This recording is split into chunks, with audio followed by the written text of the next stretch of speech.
안녕하세요. 책사랑방입니다. 오늘도 반갑습니다. 당신 안의 기적을 깨워라. 나폴레온 힐 지음. 역경을 성공으로 변화시켜라. 악전 고투. 이런 힘겨운 투쟁을 통해서 우리를 성장 발전시키고 더욱 강하게 단련시키기 위해서 자연이 만들어낸 교묘한 장치가 바로 역경이다. 역경은 시련일 수도 있지만 그 원인을 찾아 해결할 기회가 주어진 것에 감사해야 할 보람 있는 경험일 수도 있다. 인생은 태어나서 죽을 때까지 다양한 형태로 끊임없이 찾아오는 투쟁의 연속이다. 무지를 벗어나기 위해서 배워야 하고 그 배움에는 끝이 없다. 게다가 배움은 차곡차곡 쌓이는 것이기 때문에 하루하루가 새로운 배움을 시작하는 날이다. 요컨대 배움은 영원한 투쟁이다. 물질적 풍요는 거저 주어지는 것이 아니다. 투쟁의 보상이다. 그러나 안타깝게도 많은 사람들이 필요 이상의 재물을 탐내면서 지나치게 일하고 지나치게 고민하기 때문에 한참 활동할 나이에 죽어가고 있다. 건강한 육체를 유지하기 위해서도 건강을 해치는 수많은 요인들과 끝없이 투쟁해야 한다. 먹을 것과 쉴 곳을 얻기 위해서 투쟁하고 생계를 꾸려나가기 위해서 투쟁하며 일자리를 구하기 위해서 투쟁한다. 또한 직장에서 인정을 받기 위해서 투쟁하고 기업을 안전하게 꾸려나가기 위해서 투쟁한다. 지금 당신이 처한 입장을 곰곰이 생각해보라. 하루라도 투쟁하지 않고 지나가는 날이 있는가? 이처럼 우리는 살아남기 위해서 무엇인가와 끊임없이 씨름한다. 투쟁은 피할 수 없는 것이다. 그렇다면 분명하고 보람있는 목표의 성취를 위해 투쟁하는 편이 훨씬 낫지 않겠는가? 뚜렷한 목표가 있을 때 판단력이 냉철해지고 열정이 샘솟으며 신념과 의지가 굳건해진다. 분명한 목표가 있을 때 낡은 생각과 습관을 떨쳐내고 새로운 발상을 떠올리는 상상력을 개발해서 당신이 이 땅에 태어난 소명을 성취할 수 있다. 투쟁의 의욕을 상실할 때 우리는 자기 만족에 빠지고 나태해진다. 투쟁은 우리에게 이 땅에 태어난 소명을 성취하겠다는 의욕을 북돋아준다. 이런 의욕이 있을 때에야 우리는 인류의 보편 목표라 할 수 있는 것에 조그만 기여를 하게 된다. 육체의 힘과 정신의 힘은 투쟁의 결실이다. 에머스는 무엇인가를 하라, 그래야 힘이 생긴다 라고 말했다. 자연은 투쟁을 겁내지 말고 맞서 싸워서 이겨내라. 그럼 당신이 원하는 모든 것을 쟁취할 힘과 지혜를 갖게 될 것이다 라고 가르친다. 자연의 가르침은 간단하다. 강한 팔을 원한다면 1.5kg짜리 아령으로 팔을 단련시켜라. 그럼 근육이 강철띠처럼 튼튼해질 테니까. 강한 팔을 원치 않는가?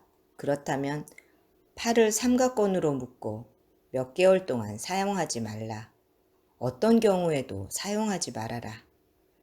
그럼 팔이 썩은 나뭇가지처럼 변할 테니까. 당신이 어떤 삶을 살고 있든 간에 쇠약과 죽음의 원인은 게으름이다. 자연이 결코 용납하지 않는 것이 바로 게으름이다. 투쟁의 필연성과 변화의 법칙이 우주의 모든 것을 끊임없이 변하게 만든다. 물질의 전자와 양자에서부터 광활한 우주에 떠있는 행성들에 이르기까지 한순간이라도 정지해 있는 것이 없다. 모든 것이 계속해서 움직인다. 요컨대 자연의 좌우명은 계속해서 움직여라. 그렇지 않으면 소멸되고 말 것이다. 이다. 이 원칙은 절대적인 것이다. 이 원칙은 어떤 이유로도 타협이나 예외를 인정하지 않는다. 계속해서 투쟁할 것인가? 아니면 썩은 나무처럼 말라 죽을 것인가? 자연은 우리에게 양자택일을 강요한다. 이 진리가 믿기지 않는다면 웬만큼 돈을 벌었다고 은퇴하겠다는 사람, 즉 더 이상의 투쟁이 필요 없다는 생각에 투쟁을 포기한 사람이 어떻게 되는가를 살펴보라. 가장 강한 나무는 울창한 숲속에서 안전하게 서 있는 나무가 아니다. 툭 터진 평원에 외롭게 서서 비바람과 맹렬하게 맞서 싸우는 나무이다. 내 할아버지는 진마차를 만드는 사람이었다. 옥수수밭을 만들려 땅을 개간할 때마다 할아버지는 떡갈나무 몇 그루를 군데군데 남겨두었다. 그 떡갈나무들은 모진 비바람을 견디면서 쇠처럼 단단해졌다. 할아버지는 그 나무들을 베어내 진마차 바퀴로 만들었다. 활처럼 굽어질지언정 결코 부러지지 않는 훌륭한 제목이었다. 할아버지는 숲에서 편안하게 자란 나무들로는 그처럼 훌륭한 제목을 만들 수 없다는 간단한 진리를 알고 있었던 것이다. 숲에서 자란 나무들은 비바람과 격렬한 투쟁을 겪지 않은 까닭에 강인하지 못해 쉽게 부러진다. 어려움을 겪으면서 강인하게 성장하지 못한 사람이 쉽게 좌절하는 것도 똑같은 이유이다.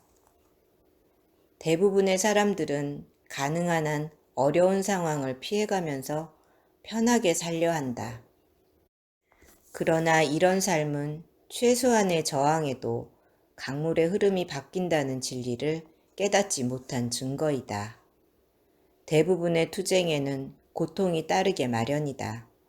그러나 자연은 그 고통을 어떤 형태로든 보상해준다. 달리 말하면 우리는 고통이란 실질적인 체험을 통해서 어떤 역경이라도 이겨낼 힘과 지혜를 얻는다. 성공 철학을 만들어가는 동안 나는 놀라운 사실을 발견할 수 있었다. 어떤 분야에서나 성공한 지도자는 시련을 이겨내면서 지도력을 쌓아갔다는 사실이다. 실제로 투쟁을 통해서 철저하게 검증받지 않은 사람이 유사 이래로 지금까지 인류에게 커다란 위기가 닥쳤을 때 지도자로 선택된 경우가 없었다. 혈거시대부터 지금까지 문명의 역사를 세심하게 살펴보면 문명이 끊임없이 투쟁의 산물이라는 사실을 깨닫게 된다. 그렇다. 분명한 목표를 쟁취하기 위한 투쟁은 창조주가 그 원대한 계획의 완성을 위해서 우리에게 변화의 법칙에 순응하도록 만들어낸 장치의 하나이다. 도전정신과 개인적 노력으로 자신의 욕구를 충족시키려 하지 않고 정부가 베풀어주는 자선의 손길에 만족하고 그런 현실과 타협하는 것은 결국 정신의 파괴로 치닫는 자멸의 길을 선택한 거나 마찬가지이다. 한 나라의 국민 대다수가 투쟁을 통해서 자신의 길을 개척할 생득권을 포기한다면 그 나라는 급격히 쇠퇴해서 필연적으로 소멸될 수밖에 없다는 것이 역사의 교훈이다.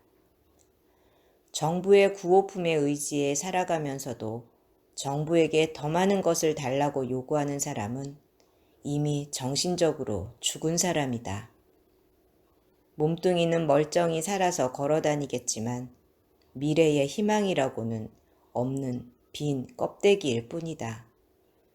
물론 사지가 멀쩡하면서도 투쟁의 필연성을 외면한 정상인, 변화의 법칙에 순응해서 개선과 발전의 길을 모색하지 않는 변변치 못한 게으른 사람에게만 국한된 따끔한 충고일 뿐이다. 나는 거의 20년 동안 세계에서 최초로 실질적인 성공 철학을 완성하기 위해 일하는 과정에서 부수적으로 발생하는 문제들과 씨름하지 않을 수 없었다. 첫째, 성공 철학을 만들어내는 데 필요한 사전 지식을 확보하기 위해서 씨름해야 했고, 둘째로 성공 철학의 완성을 위해 실질적인 작업에 돌입한 후에는 경제적으로 자립하기 위해서 힘겨운 투쟁을 해야 했다. 게다가 성공 철학을 완성했다고 투쟁이 끝난 것은 아니었다. 오히려 내 자신과 내가 만든 성공 철학을 세상에서 인정받기 위해서 더 큰 투쟁을 해야 했다. 20여 년간의 투쟁은 내게 어떤 물질적 보상도 직접적으로 안겨주지 않았다. 물론 물질적 보상을 예상한 계산된 시련도 아니었다. 오히려 그 시간은 수많은 보통 사람들, 내가 그 일을 시작할 때 태어나지도 않았을 사람들에게 도움을 주려고 만들어낸 철학의 완성을 위해서 내가 치러야 할 희생의 시간이었다. 아무런 물질적 보상도 없는 것에 내가 낙담하고 짜증을 냈을까? 천만의 말씀이다. 나는 처음부터 분명히 알고 있었다. 그 일의 성공과 승리는 내가 그 일에 투자하는 노동의 양에 비례할 것이란 사실을 처음부터 알고 있었다. 이런 희망이 있었기에 결코 실망하거나 낙담하지 않았다. 오히려 세상 사람들이 보여준 반응, 실용 철학의 완성을 위한 내 투쟁에 대한 찬사만으로도 만족할 수 있었다. 또한 나는 그 투쟁을 통해서 무엇과도 바꿀 수 없는 소중한 깨달음을 얻었다. 그 투쟁을 통해서 내 영혼의 깊은 내면까지 들어갈 수 있었고, 그곳에서 내가 원하는 모든 것을 해결할 수 있는 힘의 존재를 보았다. 과거에도 내게 있었지만 그 존재를 전혀 모르고 있던 힘이었다. 오직 투쟁을 통해서만 그 존재가 밝혀지는 힘이었다. 그 힘은 앞에서 언급한 8인의 인도자였다. 나는 투쟁을 통해서 그 인도자들의 마법적인 힘을 찾아냈고 그 힘을 올바로 사용하는 방법까지 깨달았다. 그들은 내가 깨어있을 때에나 잠들어 있을 때에나 내 건강과 정신을 지켜주고 물질적 풍요의 씨앗을 관리해주는 보이지 않는 친구들이었다. 내게 우주의 보편 법칙을 깨닫게 해준 것도 투쟁이었다. 그 법칙은 내가 투쟁을 통해 얻은 지혜를 세상에 나눠주도록 인도해준 법칙이었다. 투쟁으로 점철된 삶을 통해서 창조주의 계획을 알 수 있었다. 창조주는 인류에게 봉사할 사람을 선택할 때 먼저 그에게 시련을 안겨주어 사람됨을 시험한다. 그가 인류를 위해 떠맡을 일이 중대할수록 시련의 크기도 커진다. 요컨대 나는 투쟁을 통해서 창조주가 인류 모두에게 전해준 법칙과 의도와 계획을 어떻게 해석해야 하는지 깨달았다. 그럼 우리가 투쟁을 통해서 얻을 수 있는 이익은 무엇일까? 그 밖에 다른 시련을 통해서 얻을 수 있는 보상은 무엇일까? 우리는 지금까지 삶의 기적에서 4가지만을 간략하게 살펴보았을 뿐이다. 그러나 자연의 경이로운 계곡을 여행할 때 면밀하게 살펴보아야 할 기적들 중에서 그 4가지가 특별히 중요한 것은 결코 아니다. 그래도 지금까지의 여행만으로도 분명히 얻어낼 수 있는 교훈이 있다. 우리 삶에 영향을 미치는 어떤 상황에서나, 달리 말해서 우리가 완전히 조절할 수 있는 상황에서나, 우리 정신을 제외하고는 우리 통제권에서 완전히 벗어난 상황에서나 미래를 위해 배울 것이 있다는 교훈이다. 이 여행을 계속하려면 이제부터라도 가슴을 활짝 열고 아무리 힘겨운 상황이라도 창조주가 이 땅에 세운 원대한 계획의 일부라는 사실을 인정하는 자세가 필요하다. 따라서 이 장에서 내가 말하려는 것은 가슴을 크게 열라는 것이다. 당신과 직접적인 이해관계가 있는 것을 넘어서 우리의 삶에서 진정으로 중요한 개념들을 받아들여 계획하는 열린 가슴을 가지라는 것이다. 마음의 평화는 삶의 목적을 포괄적으로 그려볼 수 있는 시각을 가질 때에야 가능하다. 물론 우리가 이 땅에 태어날 때 성대한 의식이 있었던 것도 아니고 우리가 뜻해서 이 땅에 태어난 것도 아니다. 그러나 창조주가 우리를 이 땅에서 태어나게 한 이유가 무엇이겠는가? 개인적 욕망이나 쾌락을 넘어서는 훨씬 원대한 계획이 있었으리라 생각해 본 적이 없는가? 이처럼 삶의 원대한 계획을, 목표를 인정하게 될 때 우리는 이 땅에서 겪어야 하는 시련과의 투쟁을 기꺼이 받아들이고 그런 시련을 현재보다 더 멋지고 더 나은 삶을 만들어가기 위한 기회로 해석하게 될 것이다. 오늘도 들어주셔서 감사합니다. 사랑합니다. 축복합니다. 오늘도 제가 당신을 응원합니다.